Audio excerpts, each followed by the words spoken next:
रात के ठीक 2 बजे जब आधा कुवैत सो रहा था, तब खाड़ी के आसमान को चीरती हुई एक ऐसी आवाज गूंजती है जो सीधे युद्ध के मैदान से आती है। एक डरावनी भिनभिनाहट और अगले ही पल कुवैत का सबसे सुरक्षित सैन्य लॉजिस्टिक हब केजीएल आग के एक विशाल गुब्बारे में तब्दील हो जाता है। यह आज की तारीख में मिडिल ईस्ट की वो हकीकत है जिसने पेंटागन से लेकर तेहरान तक को हिलाकर रख दिया है। ईरान का दावा है कि उसने अमेरिका के घमंड को चूर चूर करते हुए कुवैत, बहरीन और कतर में बने अमेरिकी सैन्य ठिकानों को मोटियामेट कर दिया है। इसे नाम दिया गया है ऑपरेशन नस्र 2। लेकिन क्या वाकई अमेरिका के सबसे सुरक्षित किले ढह चुके हैं, या फिर ये सिर्फ ईरान का एक high tech video game propaganda है? आज हम इस बेहद संवेदनशील और खतरनाक सैनिटाइज जोन की वो परतें खोलेंगे जो आपसे छुपाई गई। इस बारूद की कहानी को समझने के लिए हमें थोड़ा पीछे जाना होगा। अमेरिकी सेना ने हाल ही में ईरान के सीने पर वार किया है। अमेरिका ने ईरान की बेहद संवेदनशील radar system, air defence network और स्ट्रेट ऑफ हॉर्मुज के पास मौजूद मिसाइल ठिकानों पर ताबड़तोड़ हमले किए। अमेरिका का संदेश साफ था, जब हम चाहे जहां चाहे घुसकर मार सकते। लेकिन अमेरिका भूल गया कि ईरान की इस्लामिक रेवोल्यूशनरी गार्ड कॉर्प्स यानी कि IRG के पास होने के लिए कुछ नहीं, और इसी बदले की याद से निकला ऑपरेशन नस्र 2। ईरान ने तय किया कि वो हमला अमेरिका की सरजमी पर नहीं, बल्कि अमेरिका के उन प्यादों पर करेगा जो उसकी नाक के नीचे खाड़ी देशों में बैठकर सांस लेते हैं। अब बात करते हैं उस 3 पॉइंट अटैक की जिसने मिडिल ईस्ट का नक्शा हिला दिया। ईरान ने एक साथ 3 देशों में मौजूद अमेरिकी सप्लाई लाइनों को निशाना बनाने का दावा किया है। पहला निशाना कुवैत का अली अल सलेम एयरबेस और KGL लॉजिस्टिक हब। ईरान का दावा है कि उसके शाही ड्रोनों ने अमेरिकी सेना की लाइफलाइन माने जाने वाले KGL वेयर हाउस को सीधे हिट किया। कुवैत धधक उठा और वहां मौजूद अमेरिकी गोला बारूद राख हो गया। दूसरा निशाना बहरीन का शेख ईसा एयरबेस, वो जगह जहां अमेरिकी नौसेना का पूरा दबदबा है। ईरान का कहना है कि वहां उसके ड्रोन सीधे अमेरिकी कमांड सेंटरों के ऊपर गिरे। तीसरा निशाना कतर का अल उदेद एयरबेस, जो पूरे मिडिल ईस्ट में अमेरिका का सबसे बड़ा एयरबेस है। ईरान ने इन हमलों के सबूत के तौर पर बिफोर एंड आफ्टर यानी हमले से पहले और बाद की हाई डेफिनेशन सैटेलाइट तस्वीरें और ड्रोन फुटेज भी जारी किए। लेकिन क्या ये तस्वीरें 100% सच है? ये जंग सिर्फ बारूद से नहीं बल्कि इंफॉर्मेशन से लड़ी जा रही है। बहरीन और कुवैत के मिलिट्री अधिकारियों ने इस बात की पुष्टि जरूर की है कि उनके आसमान में सायरन बजे थे और कुछ खतरे देखे गए थे, लेकिन उनका दावा है कि अमेरिका के पेट्रियट डिफेंस सिस्टम ने ईरान के ज्यादातर ड्रोनों को हवा में ही चीर दिया। उनका कहना है कि जो आग लगी वो सिर्फ गिरे हुए मलबे की वजह से लगी थी और कोई बड़ी जनहानि नहीं हुई। अब यहाँ 2 दावे आमने सामने हैं। एक तरफ ईरान की जारी की गई तस्वीरें हैं, तो दूसरी तरफ अमेरिका और उसके सहयोगी की चुप्पी और लीपापोत। इतिहास गवाह है कि जब 2 ताकतें लड़ती है तो सबसे पहले सच का कत्ल होता है। अब आप सोच रहे होंगे कि कुवैत में आग लगी है तो भारत में बैठा हुआ आम आदमी इस खबर को क्यों देखे? तो सीधे शब्दों में समझ लीजिए, जिस इलाके में ये धमाके हो रहे हैं उसके ठीक बगल में है स्ट्रेट ऑफ हॉर्मुज, दुनिया का वो संकरा समुद्री रास्ता जहां से दुनिया भर का 20% कच्चा तेल गुजरता है। अगर ईरान ने कतर और कुवैत के बाद इस रास्ते को ब्लॉक कर दिया तो भारत ही नहीं बल्कि पूरी दुनिया के पेट्रोल पंपों पर ताले लग जाएंगे। तेल की कीमतें $150 प्रति बैरल पार कर जाएगी। ये लड़ाई सिर्फ 2 देशों की नहीं है, ये आपकी जेब पर सीधा हमला है। फिलहाल कूटनीति की फाइलें बंद हो चुकी हैं। संयुक्त राष्ट्र मूक दर्शक बना हुआ है और बातचीत की मेज पर सिर्फ मिसाइलों की भाषा बोली जा रही। आसमान में छाए बारूद के धुएं के बीच सबसे बड़ा सवाल अब भी अनुत्तरित है। क्या अमेरिका कुवैत में अपनी नाक कटने के बाद शांत बैठेगा, या फिर राष्ट्रपति का एक आदेश ईरान को नक्शे से मिटाने की शुरुआत कर देगा? क्या हम इंसानी इतिहास की सबसे विनाशकारी जंग की दहलीज पर खड़े? खबर आ रही थी कि जेराल्ड आर फोर्ड भी अब भेज दिया गया है मिडिल ईस्ट में। अब्राहम लिंकन भी अब मिडिल ईस्ट के अंदर हैं। अब ये सारे कहाँ हैं? ये सारे एयरक्राफ्ट कैरियर्स वापस बुला लिए गए, जंग छोड़ के भाग गए। अमेरिका हाफ हार्टेडली इस जंग को लड़ रहा है, आधी टेक्नोलॉजी से लड़ रहा है। क्या चाह रहा है? और अभी ये जेराल्ड फोर्ड, अब्राहम लिंकन, ये कहाँ होंगे? देखिए, 4 कैरियर बैटल ग्रुप्स अमेरिका ने भेजे थे वहां पे, जिनमें से जो कि इनका कैरियर था जेराल्ड फोर्ड, वो हिट हुआ था जी। ईरान ने उसको हिट किया था बैलिस्टिक मिसाइल, क्रूज मिसाइल और ड्रोन से जी। वहां पे आग लगी थी जो 30 घंटे चली थी। बुझाने में 30 घंटे लगे थे और 200 अमेरिका के सेलर्स घायल हुए थे स्मोक इनहेलेशन की वजह से।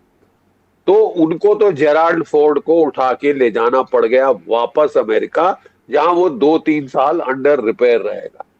दूसरा कैरियर जो इन्होंने सबसे पहले भेजा था अब्राहम लिंकन, ठीक है, पहले तो उसको परेड किया था गल्फ ऑफ हॉर्मुज ने। ईरान ने 50 टेस्ट फायर किए बैलिस्टिक एंटी शिप मिसाइल। और अमेरिका समझ गया कि अगर रिस्ट्रिक्टेड वाटर जो गल्फ में रखा इतना बड़ा जहाज, तो वो जहाज ठुक जाएगा। 5,000 नाविक जो है अमेरिका के, वो बॉडी बैग्स बन के आ जाएंगे। तो उन्होंने फट से अब्राहम लिंकन को भी हटा लिया, जेराल्ड फोर्ड को भी हटा लिया और 1000 किलोमीटर दूर रखा। देखिए, आपके जो फाइटर्स हैं एयरक्राफ्ट कैरियर्स पे, उनकी रेंज 300 और 400 किलोमीटर की है टर्न अराउंड। अगर आप 1000 किलोमीटर कर दें तो कैरियर का होना ना होना एक बराबर जी। ठीक है। और वो अब्राहम लिंकन को भी चोट पहुंची थी, लेकिन इतनी ज्यादा नहीं, वो रिपेयर करके वापस ले आए। तो आज के दिन एयरक्राफ्ट कैरियर्स वही के वही हैं, अभी तक वहां से हटने की खबर तो नहीं आई, लेकिन वो कुछ कर नहीं पा रहे। पड़े 1000 बस ऐसे किलोमीटर दूर रखना पड़ रहा है। जी। और त्रिपोली शिपोली, ये दूसरे एम्फीबियस कैरियर, वो भी इन्होंने भेजे थे, वो भी आसपास मंडरा रहे हैं, फायरिंग रेंज के अंदर नहीं आ रहे मिसाइल हैं कि अगर उस रेंज में आए तो उनके जहाज डूब सकते हैं, अच्छा जानियों का नुकसान हो सकता है, बॉडी बैग्स बढ़ेंगे। तो फिर तो आप समझ लीजिए कि डोनाल्ड ट्रंप साहब की पॉलिटिकल फ्यूचर तबाह। जी, काफी प्रेशर पड़ रहा है, काफी तबाह होने की खबरें भी हैं। लेकिन सर, अभी हाल ही में एक ब्रेकिंग खबर आई थी बिल्कुल हमारी कॉन्वर्सेशन से थोड़ी देर पहले, कि हूती रिबेल्स ने एक प्लेन पर कब्जा कर लिया था। अब हिजबुल्ला और हूतीज, इनका सपोर्ट लेके ईरान क्या कुछ नई टैक्टिक लगाएगा? क्योंकि एसिमेट्रिक वॉरफेयर के लिए IRGC जाना जाता है, और अब यहां से बैकफुट पे धकेलने के लिए, होर्मुज का हम फैक्ट समझ गए, लेकिन यूएस और इजराइल को बैकफुट पे धकेलने के लिए, जंग के मैदान में पीछे धकेलने के लिए, क्या अब हूतीस का और हिजबुल्ला का इस्तेमाल होना शुरू हो जाएगा और हर तरफ तबाही देखने को मिलेगी? देखिए, ये बोलते हैं ना कि पागल लोगों के हाथ में, बंदरों के हाथ में उस तरह दे दो तो नुकसान ही नुकसान होगा। ठीक है, अब यहां इतनी ताकत अमेरिका के हाथ में दे दी है, और उनका सरगना अगर एक इंसान हो जिसकी दिमागी हालात के ऊपर सवालिया निशान है, फिर तो दुनिया का नुकसान होगा ही। आप ईरान को ज्यादा तंग करेंगे, छेड़ेंगे, उसका अगला मूव क्या होगा? हouthis को बोलो कि रेड सी भी बंद कर दो, 22% रोक दिया हॉर्मुज से, 15% रोक दो ये रेड सी से, बाबल मंदेब स्ट्रेट से, और कर दो दुनिया की तबाही पूर्ण रूप से स्वाहा। कर लो जो करना है। और ये भी लगे हैं कि साहब मैं करा कर ही छोड़ूंगा। क्या हासिल होगा आपको? दुनिया की इकोनॉमी तबाह करके आपको क्या श्रेय मिलेगा? आपकी खुद की इकोनॉमी भी मार खाएगी। ठीक है, और मुझे समझ नहीं आ रहा कि ये सिंपल मैथमेटिक्स, लगा था कि डोनाल्ड ट्रंप साहब को समझ आ गया है, समझ आ भी गया था, तभी उन्होंने MOU साइन कर दिया। जहां MOU साइन कर दिया तो जो मागा के जो पागल लोग हैं वहां पे कुछ जो मैड, एक उसके अंदर एक मैड तबका भी है, फ्रिंज, लूनेटिक फ्रिंज, उसने बोला सरेंडर डॉक्यूमेंट साइन कर दी, लड़े जाओ, लड़े जाओ, है काबिलियत, अंदेशा अंजाम देख लिया है लड़ाई फॉरवर्ड करने का। गल्फ ऑफ हॉर्मुज तो बंद है, बाबल मंदेब स्ट्रेट भी बंद करा के आप साबित क्या करना चाहते हो? कि रही सही दुनिया की इकोनॉमी में अगर कुछ स्कोप था बचने का, वो भी हम खत्म कर रहे हैं। कि दुनिया की इकोनॉमी को तबाह करके डोनाल्ड ट्रंप साहब अपने आप को चंगेज खान बोलेंगे या क्या? वो खुद पे चोट पहुंचा रहे। यूरोप की इकोनॉमी की तबाही, एशिया की इकोनॉमी की तबाही, भारत की इकोनॉमी की तबाही करके तुम्हें मिलेगा क्या? जी, एक सवाल और पूछूंगा सर। जिस हिसाब से अभी डोनाल्ड ट्रंप ने खुद आके कबूल किया था कि मुझ पे असैसिनेशन का थ्रेट है, पता नहीं मैं कितने दिन और लकी रहूंगा, इसके बाद कल ही खबर आई कि ग्रैहम की डेथ हो गई, जो बहुत ही सीनियर मिनिस्टर हैं, जो बहुत ही सीनियर सेनेट मेंबर हैं और ईरान के खिलाफ हमेशा बहुत एग्रेसिव रहे हैं, वॉर को पुश करने में रहे हैं, ईरान की हिट लिस्ट में थे। हालांकि कोई औपचारिक सबूत नहीं है कि उनकी डेथ में ईरान का कोई लेना देना है, लेकिन क्या अब ट्रंप पे असैसिनेशन अटेम्प्ट हो सकते हैं और क्या ऐसी कोई खबर आ सकती है कि ट्रंप को असैसिनेट कर दिया गया?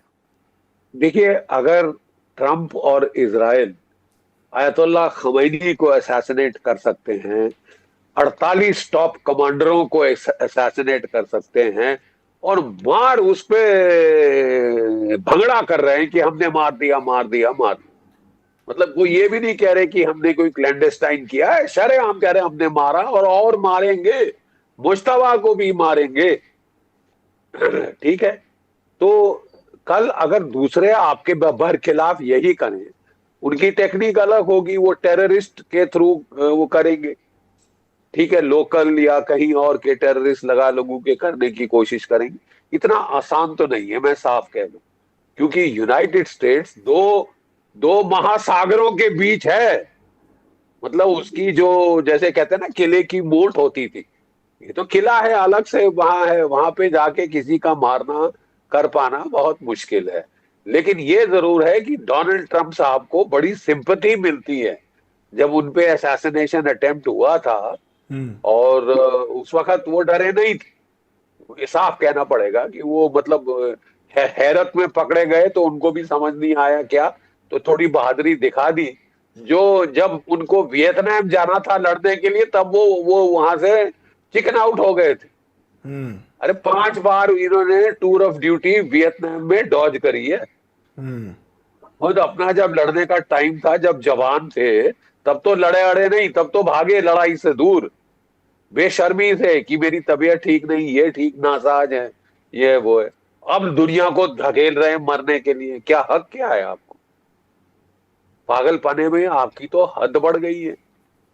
इजराइल की लॉबी सटिया गई है कि भी दुनिया की तबाही हो जाए, इकोनॉमिक सर्वनाश हो जाए, कोई बात नहीं,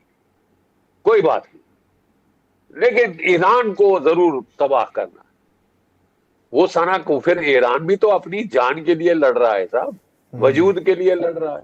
वो भी जो नुकसान कर सकता है वो करेगा, और उसको तो अच्छी चीज उसके पास है, गल्फ ऑफ हॉर्मुज, तुतड़ी पकड़ ली है उसने पूरी दुनिया की, और आपकी वजह से। उसके पहले तो नहीं कर रहा था, ये आपने मजबूर किया ना। करता क्या ना मरता, वो भी जान के लिए लड़ रहा है, वजूद के लिए लड़ रहा है। जी जी सर, ट्रंप का भी खतरा दिख ही रहा है।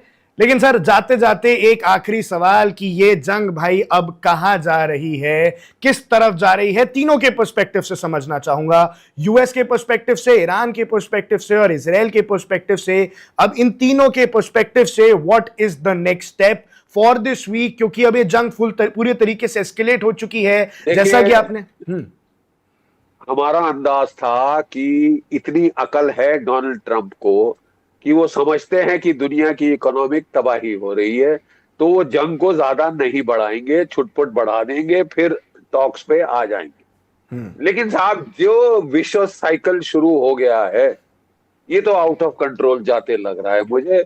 और अगर इसको जल्दी नहीं रोका गया तो दुनिया की तबाही निश्चित है। आप थर्ड वर्ल्ड वॉर के खाई में झांक रहे हैं। जी, ये काफी बड़ी बात कह दी सर आपने। बख्शी साहब ने हमें बताया कि ये थर्ड वर्ल्ड वॉर की आहट है, क्योंकि ट्रंप मान नहीं रहे हैं। ट्रंप जो कर रहे हैं वो अपनी जिद पे कर रहे हैं, अपनी ईगो पे कर रहे हैं, जिसकी सजा पूरी दुनिया की इकोनॉमी दे रही है।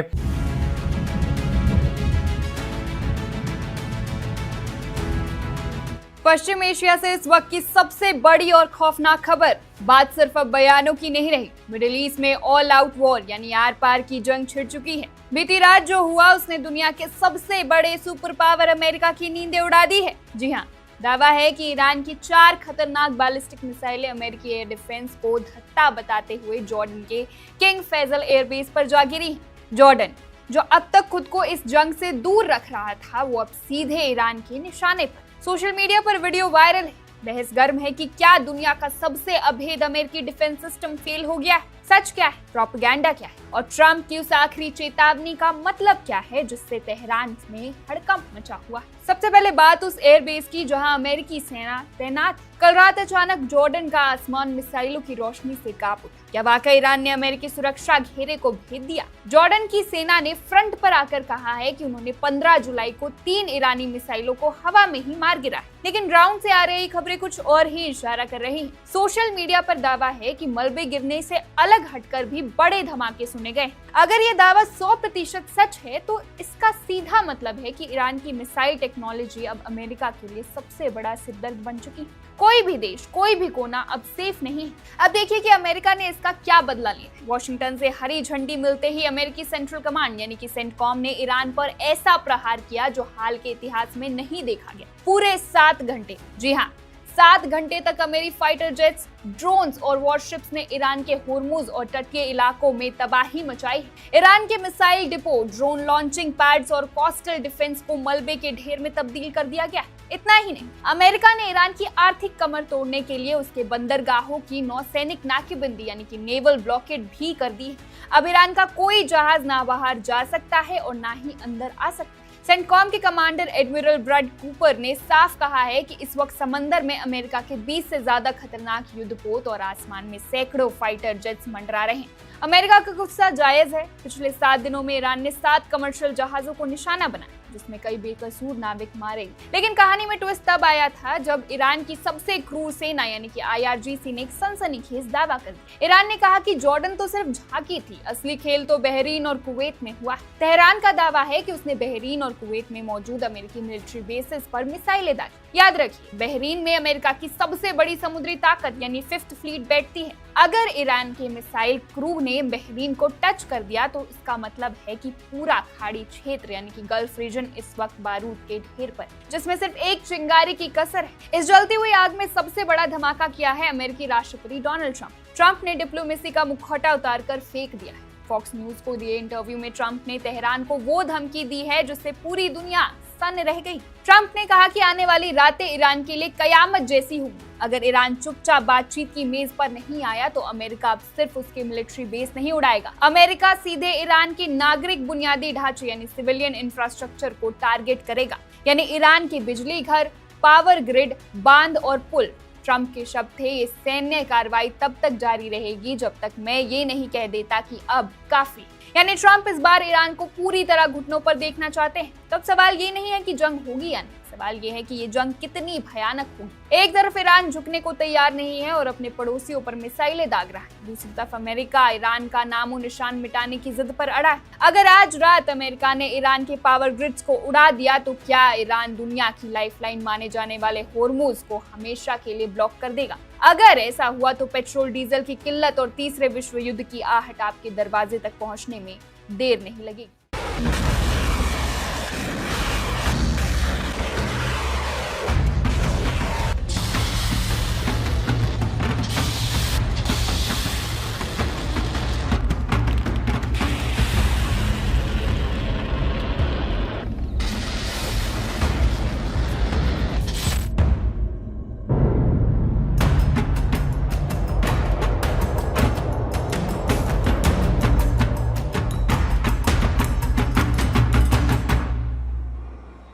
सन्नाटे को चीरती मिसाइलें, समंदर में तैरता हुआ सुपर पावर अमेरिका का गुरु और मिडिल ईस्ट के आसमान पर मंडराता तीसरे विश्व युद्ध का साया। नमस्कार, मैं हूं संध्या। इस वक्त की सबसे बड़ी, सबसे खौफनाक और दुनिया को दहला देने वाली खबर के साथ आधी रात को खाड़ी के समंदर में वो हुआ है जिसने वॉशिंगटन से लेकर तेहरान तक हड़कंप मचा दिया है। ईरान की नौसेना ने दावा किया है कि उसने अमेरिका के एक बेहद अत्याधुनिक करोड़ों डॉलर के जासूसी ड्रोन को मार गिराया है। और सिर्फ ड्रोन नहीं, ईरान की मिसाइलों ने अमेरिका के उन अड्डों को निशाना बनाया है जहां परिंदा भी पर नहीं मार सकता। आज की रात कयामत की रात साबित हो सकती है क्योंकि ईरान ने छेड़ दिया है ऑपरेशन नस्र 2। जरा स्क्रीन पर चल रही इन तस्वीरों को देखिए। तस्वीरें ईरान के रणनीतिक रूप से सबसे महत्वपूर्ण नौसैनिक अड्डे बंदर अब्बास से सामने आई है। समंदर की लहरों पर जो लोहे और तारों का जंजाल तैर रहा है, ईरानी सेना का दावा है कि ये अमेरिका का वो अजय ड्रोन है जो ईरान की जासूसी करने आया था। ईरान की नौसेना की वायु रक्षा प्रणाली यानी एयर डिफेंस सिस्टम ने रात के अंधेरे में इस ड्रोन को रडार पर लिया, लॉक किया और एक झटके में इसके परखच्चे उड़ा दिए। सोशल मीडिया पर यह वीडियो आग की तरह फैल चुका है, लेकिन यहाँ एक बहुत बड़ा पेच है। क्या ये वाकई अमेरिका का ही ड्रोन है या फिर ईरान मनोवैज्ञानिक का खेल खेल रहा है? क्योंकि अभी तक दुनिया की किसी भी स्वतंत्र एजेंसी या खुद पेंटागन ने इस मलबे की तस्दीक नहीं की है। लेकिन अगर ये दावा सच है तो अमेरिका इस बेइज्जती का बदला कैसे लेगा, ये सोचकर ही दुनिया कांप रही। ईरान यही नहीं रुका, ड्रोन को समंदर में डुबाने के तुरंत बाद ईरान की सबसे खतरनाक और कट्टर लड़ाकों की फौज IRGC यानी इस्लामिक रेवोल्यूशनरी गार्ड कॉर्प्स ने वो किया जिसकी हिम्मत आज तक किसी देश ने नहीं की है। ईरान ने जारी किया है अपने ऑपरेशन नस्र 2 की तीसरी लहर का खौफनाक वीडियो। तस्वीरें गवाह है कि कैसे ईरान की धरती से कासिर खैबर ड्रोन और रात के अंधेरे को चीरती हुई जुल्फिकार मिसाइलें एक के बाद एक आग बुझते हुए आसमान में गायब हो गई। ये कोई मॉक ड्रिल नहीं थी, ये कोई अभ्यास नहीं था। ईरान का दावा है कि ये सीधे सीधे अमेरिकी दादागिरी पर उसका सबसे बड़ा प्रहार था। अब सबसे बड़ा सवाल ये है कि इन मिसाइलों का टारगेट कौन था? ईरान के दावों ने खाड़ी देशों की रातों की नींदें उड़ा दी है। ईरानी सूत्रों के मुताबिक इन घातक मिसाइलों और सुसाइड ड्रोन्स का रुख कुवैत और बहरीन में मौजूद अमेरिकी सैन्य ठिकानों की तरफ से था। जी हाँ, वहीं बहरीन जहां अमेरिका का सबसे खतरनाक और अभेद 5वां बेड़ा यानी कि US नेवी 5th फ्लीट तैनात है। ईरान का दावा है कि उसने अमेरिका के इन अड्डों को हिलाकर रख दिया है। हालांकि अमेरिका और इसके सहयोगी देशों ने अभी तक किसी बड़े नुकसान की बात नहीं मानी है। दावों और हकीकत की इस जंग में एक बात तो साफ है, मिडिल ईस्ट इस वक्त बारूद के उस ढेर पर बैठा है जहां एक छोटी सी चिंगारी भी पूरी दुनिया को तबाह कर सकती है। लगातार होते ये मिसाइल हमले और ड्रोन की तबाही सिर्फ 2 देशों की जंग नहीं है, ये पूरी दुनिया की सांसें रोक देने वाला तमाशा है, क्योंकि इसी रास्ते से होकर दुनिया का तेल गुजरता है। अगर यहाँ जंग की आग भड़की तो इसकी तपिश भारत समेत पूरी दुनिया की अर्थव्यवस्था को झुलसा देगी।